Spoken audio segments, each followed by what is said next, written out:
Bismillahirrahmanirrahim. Assalamualaikum warahmatullahi wabarakatuh. Alhamdulillah, assalatu wassalamu ala rasulillah wa ala alihi wa sahbihi wa man walah ila yaumi liqa'illah. Asyhadu an la ilaha illallah, asyhadu anna Muhammadan abduhu wa rasuluhu la nabiyya ba'dah.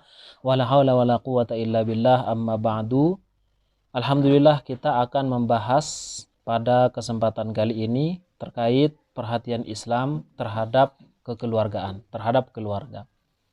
Islam mempunyai perhatian yang sangat besar. Bahkan Islam juga menyebutkan di dalam Al-Quran, menyebutkan dalam hadis-hadis Rasulullah SAW bagaimana cara untuk mempertahankan kekeluargaan ini. Baik, kita akan baca. Faqala al-musannif rahimahullahu ta'ala wa nafa'ana bihi wa bi'ulumihi fid dharaini amin. Inayatul Islam bil usrah. Perhatian Islam terhadap keluarga. Laqad takaffala al-Islamu bibayani ahkamil usrah ma'al isyarati ila asrarit tashri'i mufassalatan taratan wa mujmalatan ukhra fi ayatin wa suwarin muta'addidatin wa ahaditha kathiratin min irthin wa wasiyatin wa nikahin wa talaqin wa bayyana asbabal ulfah wa wasaila husnil mu'asyarah wa syayyada sarhal mahabbah baina afradiha.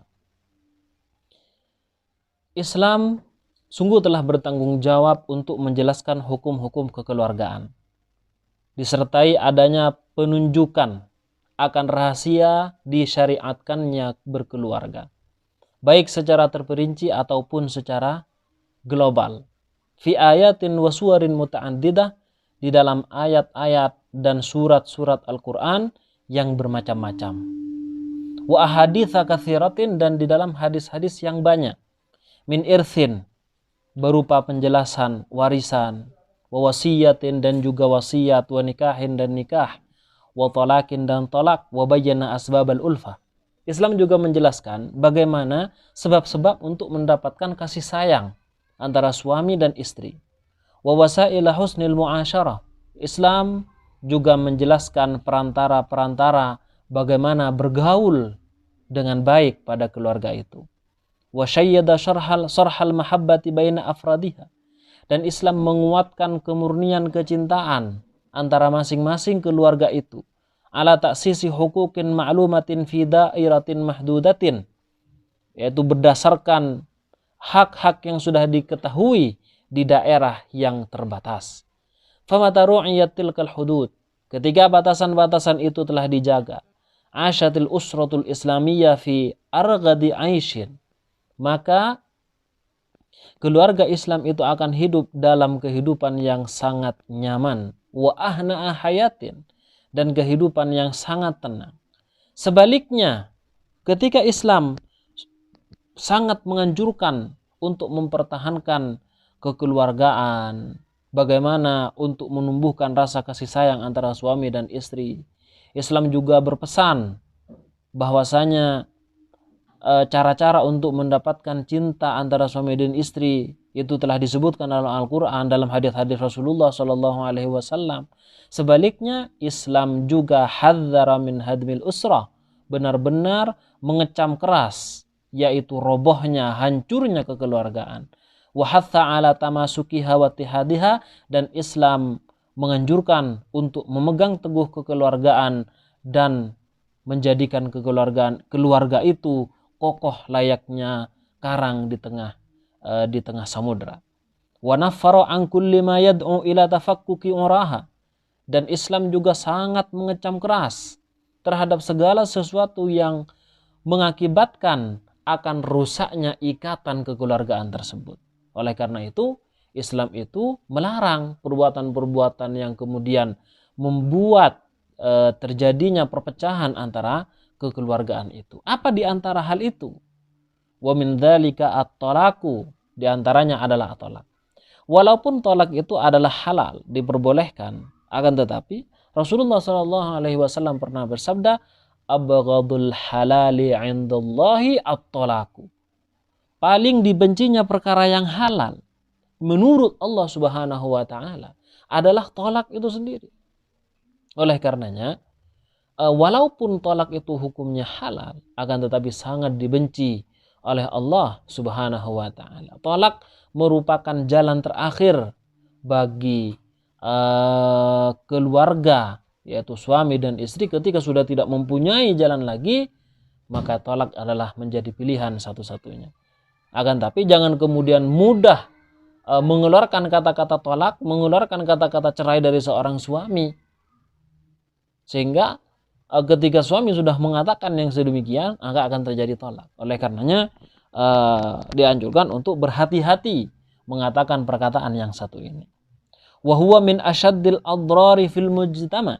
Dia, yaitu tolak, adalah malapetaka yang sangat besar dalam satu masyarakat.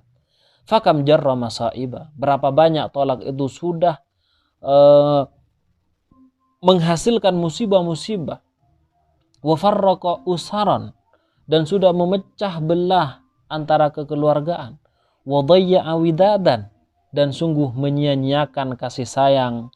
Wa fassala baina zawjaini ja'alallahu bainahuma mawaddatan wa rahmah, dan memisahkan antara dua keluarga, yaitu antara satu keluarga maksudnya, yaitu suami dan istri maksudnya, di mana Allah telah menjadikan rasa kasih sayang di antara mereka, cinta dan kasih sayang. Namun karena tolak, berpisah, bercerai, sehingga cinta yang pernah dahulu dia bangun menjadi rusak dan hancur. Berapa banyak kita lihat perceraian yang dilakukan oleh orang yang ditokohkan oleh orang pada awamnya, yaitu artis-artis, kemudian orang-orang lainnya yang terkenal, sehingga seakan-akan tolak ini, perceraian ini menjadi tren. Tidak selang berapa lama dia menikah, kemudian cerai. Dan itu bukan hanya satu dua yang terjadi, banyak. Ketika apa yang sudah menjadi tokoh bagi masyarakat melakukan hal seperti ini, biasanya masyarakat juga akan mudah akan mengikuti apa yang mereka lihat dan mereka tokohkan.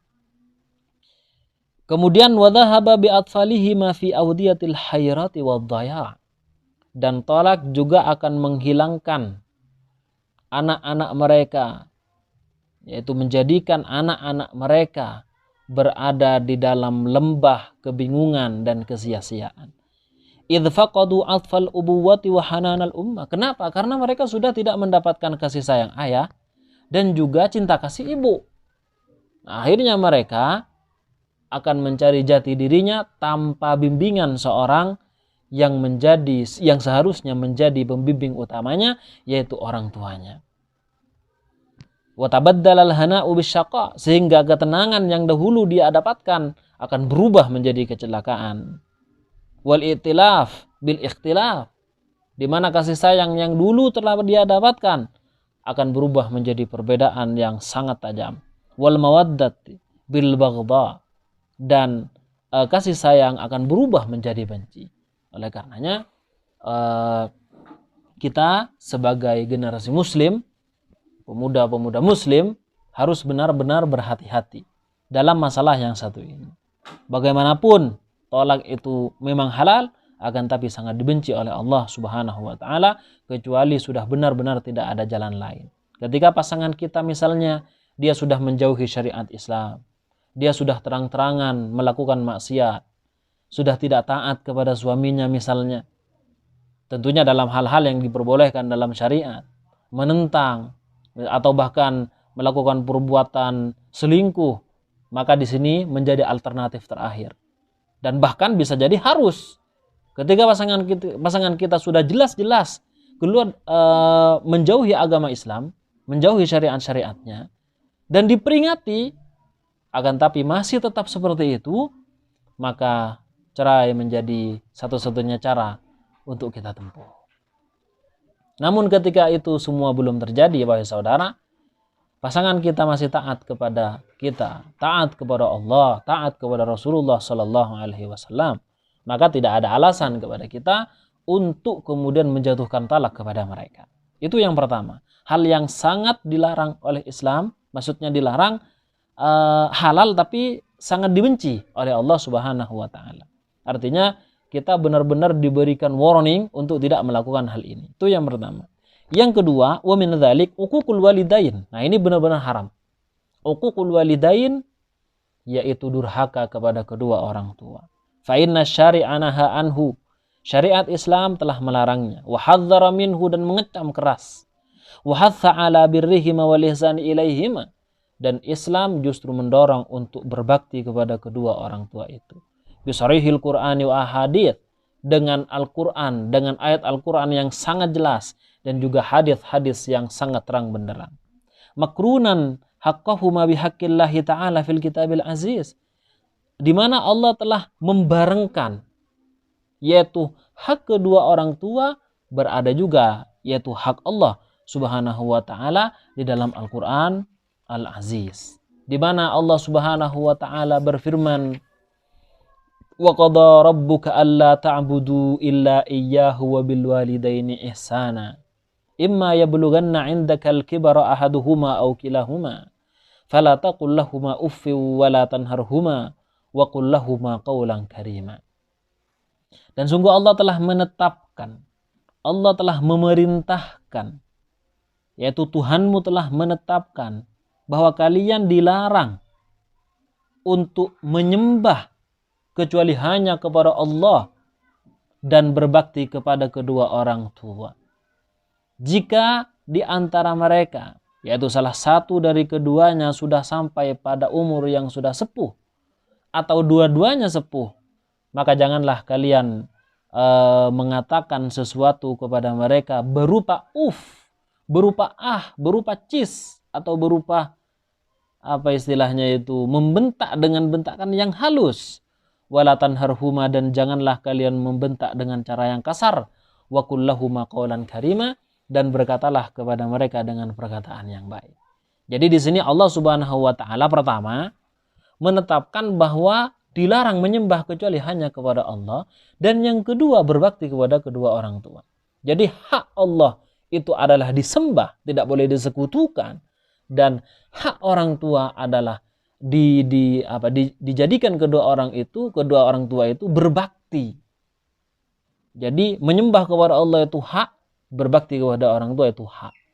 Maka coba kita lihat di dalam ayat ini, di mana Allah Subhanahu wa taala membarengkan hak dirinya dengan hak kedua orang tua kita.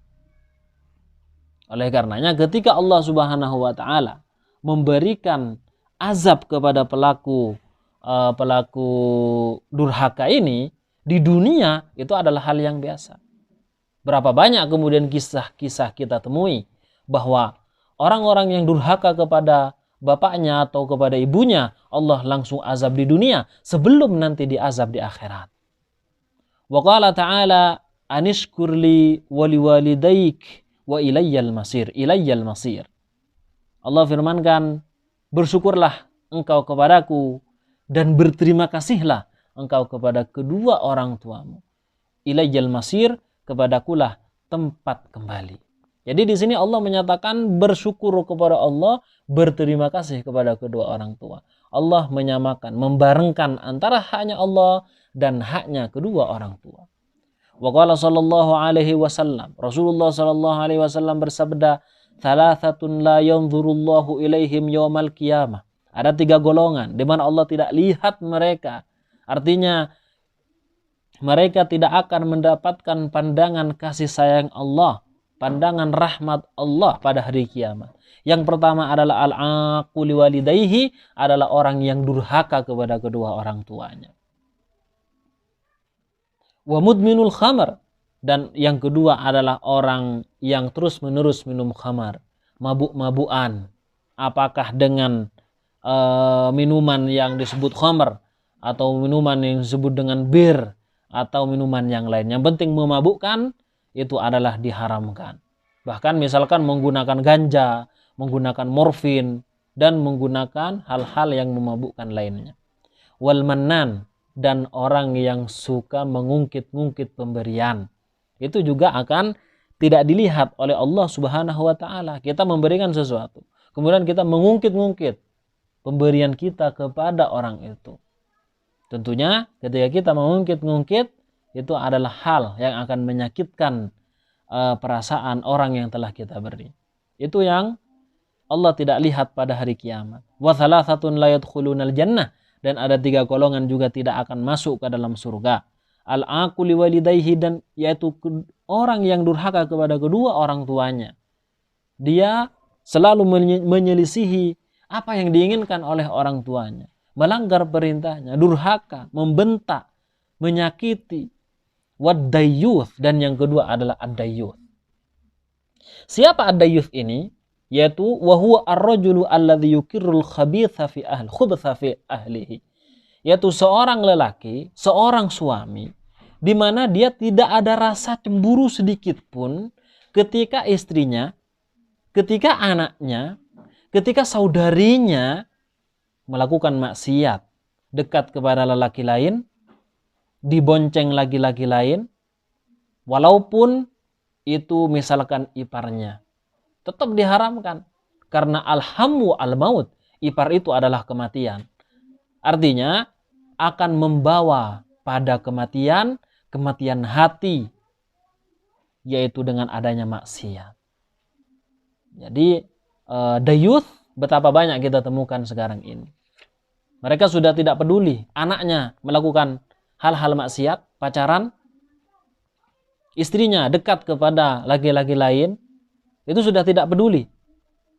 Nah, ini termasuk dayuth. Dan dayuth jangankan masuk kepada surga, mencium baunya surga saja dia tidak akan mendapatkannya. Jadi ini yang kedua. Yang pertama adalah orang yang durhaka kepada kedua orang tuanya. Yang kedua adalah ad-dayuth. Ya, orang yang tidak punya rasa cemburu sama sekali ketika keluarganya, istrinya, anaknya, saudarinya melakukan maksiat. Warrajilah, dan yang ketiga adalah ar-rajilah. Siapa rajilah ini?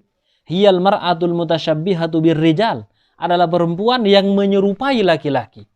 Baik dari segi jalannya, baik dari segi pakaiannya, dari segi tingkahnya, dari segi ngomongnya, itu diharamkan. Tetap tidak diperbolehkan. Oleh karenanya, bagi teman-teman yang biasa menggunakan perempuan, ya, teman-teman perempuan yang teater istilahnya, ya, teater itu kemudian memerankan seorang laki-laki, itu layaknya, sehendaknya itu dihindarkan. Begitu juga laki-laki yang memerankan peran perempuan, itu layaknya dihentikan dan dihindarkan. Kenapa? Karena takut masuk dalam hadis ini. Karena dalam hadis lain Rasul juga bersabda, la'anallahul mutasyabbihina bin nisa wal mutasyabbihat birrijal.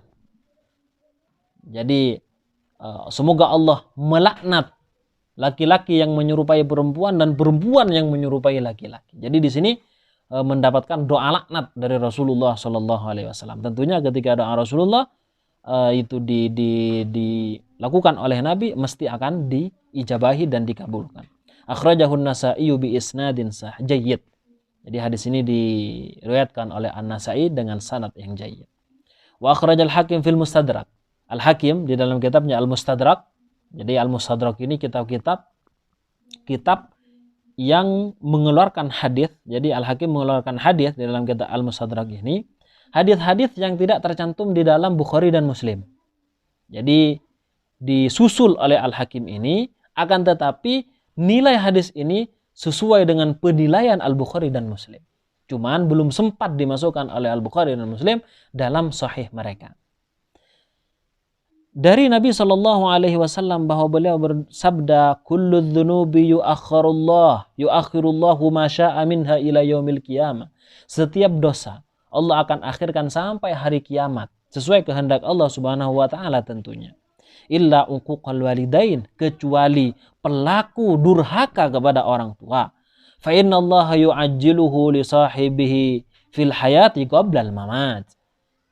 Karena sesungguhnya Allah Subhanahu wa taala akan mendahulukannya sebelum ia mendapatkan azab yang kedua ketika ia mati. Jadi di dunia dia akan mendapatkan azab, di akhirat dia juga akan mendapatkan azab karena telah durhaka kepada kedua orang tua.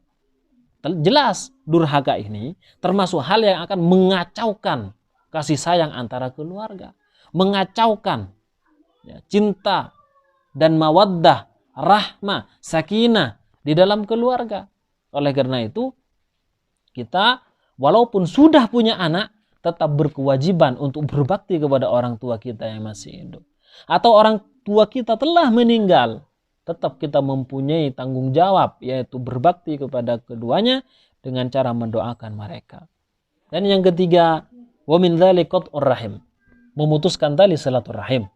Jadi silaturahim ini bagaimana di dalam Islam sungguh benar-benar menjaganya. Makanya disebutkan qat'ur rahim la yadkhulul jannah. Orang yang memutus tali silaturahim dia tidak akan masuk ke dalam surga. Faqad naha anhul Islam. Islam sungguh telah melarangnya. Wa hadzara minhu, dan Islam juga mengecamnya. Wa dzakarahu fi kitabihil aziz. Allah juga menyebutkan dalam Al-Qur'an ta'ziman li sya'nihi biqaulihi fahal asaitum in tawallaitum an tufsidu fil ardi wa tuqatti'u arhamakum. Jadi di sini disebutkan bahwa jadi ketika kita memutus tali silaturahim berarti kita telah merusak apa yang ada di bumi ini. Dan yang terakhir, wa min dzalika az-zina, adalah perbuatan zina. Wa huwa min akbaril awamil allati tuhdimul usra, di mana dia adalah perbuatan yang paling besar yang akan merusak kekeluargaan. Ketika seorang suami berselingkuh, ketika seorang istri berselingkuh dengan selingkuhannya, tentunya selain itu akan mendapatkan dosa yang sangat besar, juga akan menghancurkan kekeluargaan. Baik, ini saja yang insya Allah kita bisa bahas. Kemudian kita akan lanjutkan di pertemuan yang akan datang. Semoga apa yang kita kaji, apa yang kita pelajari mendapatkan barokah dan manfaat dari Allah Subhanahu wa taala. Wal afu minkum, hagada minni, wassalamu alaikum warahmatullahi wabarakatuh.